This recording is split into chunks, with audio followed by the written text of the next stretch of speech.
안녕하십니까. 구글 88 쉼터 TV를 운영하는 시니어입니다.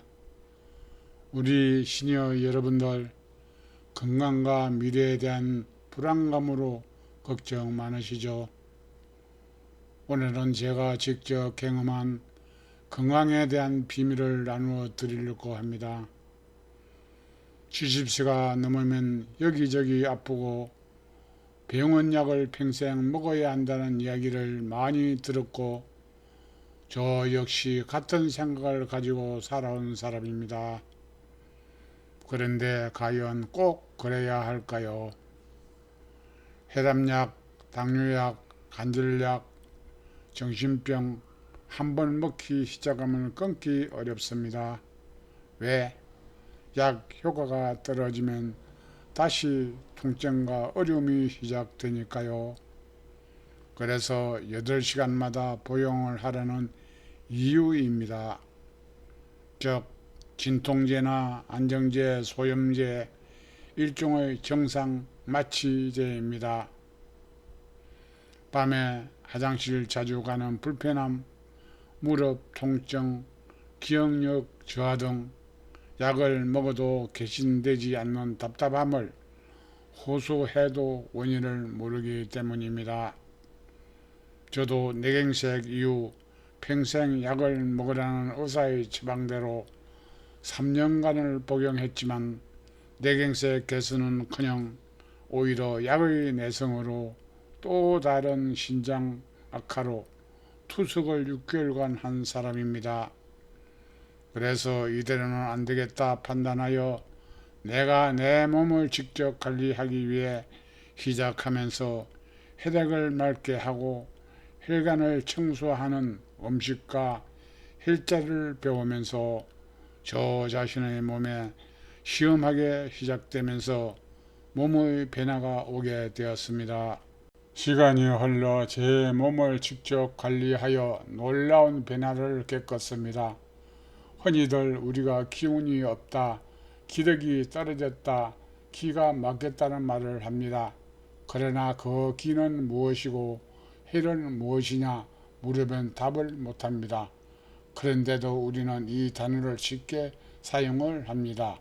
그런데 약사나 의사들도 명확하게 규명을 해주지 못합니다.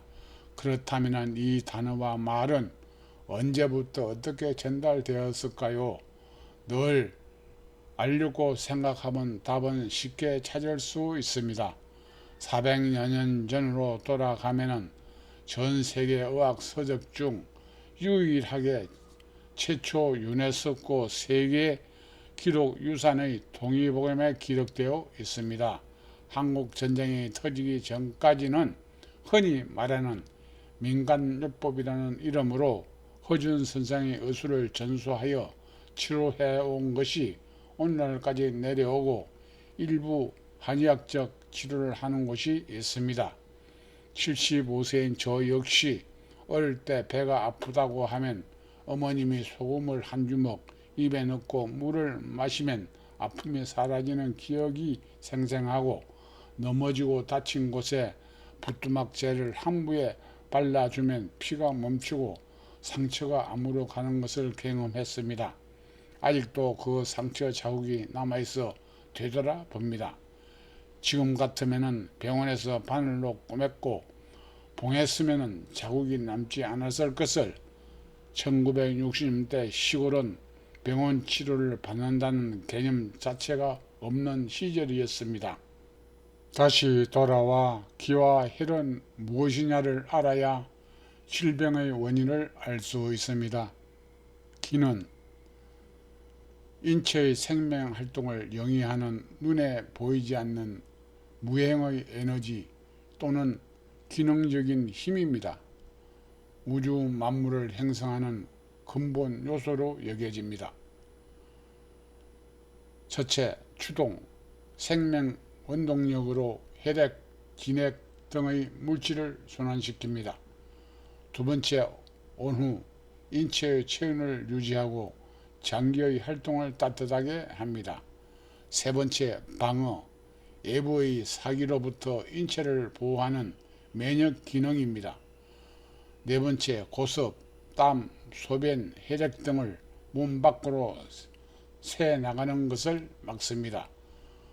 다섯 번째, 기화, 음식물을 소화하고 몸에 영양소 공급으로 생명활동의 에너지로 바꿉니다.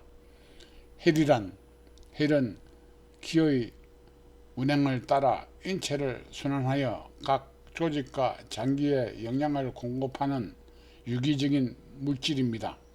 서양 의학의 미, 혈액과는 비슷하지만 단순한 피 이상의 개념을 포함합니다.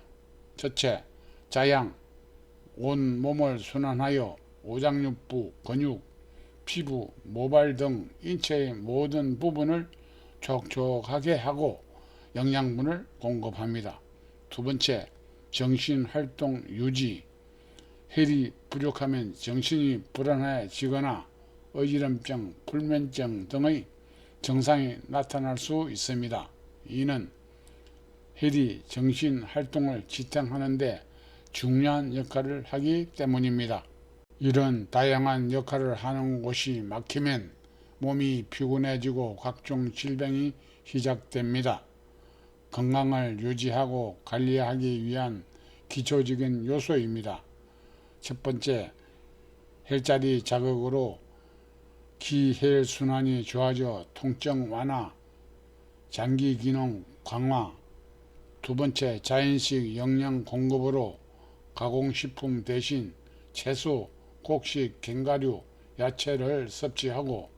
세 번째, 생활 습관으로 걷기, 충분한 수면, 마음의 안정에 노력하면 우리 몸은 스스로 회복하는 힘이 있습니다. 저는 이 혈자리를 매일 10분씩 자극하고 자연식을 챙기며 조금씩 걷는 습관들을 들였을 뿐입니다. 다음은 막힌 기와 혈을 뚫는 기본적인 혈자리 몇 개를 소개합니다. 첫 번째, 용천혈, 발바닥에 있으며 신장 강화, 피로 해소, 노폐물 배출. 두 번째, 학고혈, 손등에 있으며 통증 완화, 면역력 향상, 대장 기능. 세 번째, 족삼리혈, 무릎 아래에 있으며 소화 기능, 기력 보강, 다리 근육 강화. 네 번째, 태백혈, 엄지발가락에 있으며 위통, 설사, 심통, 발바닥 통증. 다섯 번째, 간충혈, 약지 손톱에 있으며 두통, 목, 어깨 통증을 완화하는 데 도움이 됩니다. 방법은 이 혈자리는 아프게 수시로 꾹꾹 눌러주면 됩니다. 지압봉이나 손가락으로 눌러 아픔이 사라지면 통증은 완화됩니다. 생활 팁으로 첫 번째, 아침 공복에 따뜻한 물 한 잔을 마시고. 두 번째, 가공식품을 줄이고 제철 식품을 먹는 것입니다. 세 번째, 하루 30분 햇볕을 쬐기입니다. 끝으로 노인들의 만성질환은 병원약으로 개선되지 않습니다. 현대의학 선두주자 히포크라테스는 음식으로 못 고치는 병은 약으로도 못 고친다는 명언이 있습니다. 내 몸을 내가 돌보고 기혈순환과 자연의 힘을 믿고 내 몸의 신비체를 신으로부터 물려받은 선물입니다. 이것이 99가지 팔팔하게 사는 비결입니다. 우리 시니어분들은 7 내지 80년을 살은 수많은 경과 노하우를 간직하고 있습니다. 그 귀중한 삶의 열쇠를 이웃과 친구 후손을 위해 건강 노하우, 삶의 비전, 나의 경험, 변화된 사회의 적응, 노후의 불안 등 서로 공유하고 나누면서 그 가치를 높이는 공간입니다. 자신의 삶과 건강은 남이 챙겨주는 게 아닙니다. 나 스스로 지킬 때 진짜 자유와 삶을 누릴 수 있습니다. 오늘 영상이 도움이 되셨다면 좋아요와 구독을 부탁드리고, 여러분이 지키고 있는 어떤 상과 습관이 있다면 댓글로 나누어 주세요. 나의 짧은 댓글이 수많은 시니어들의 동기부여가 되고, 또 다른 노하우의 이야기가 또 다른 시니어의 큰 힘이 될 것입니다. 우리 함께 해요. 감사합니다.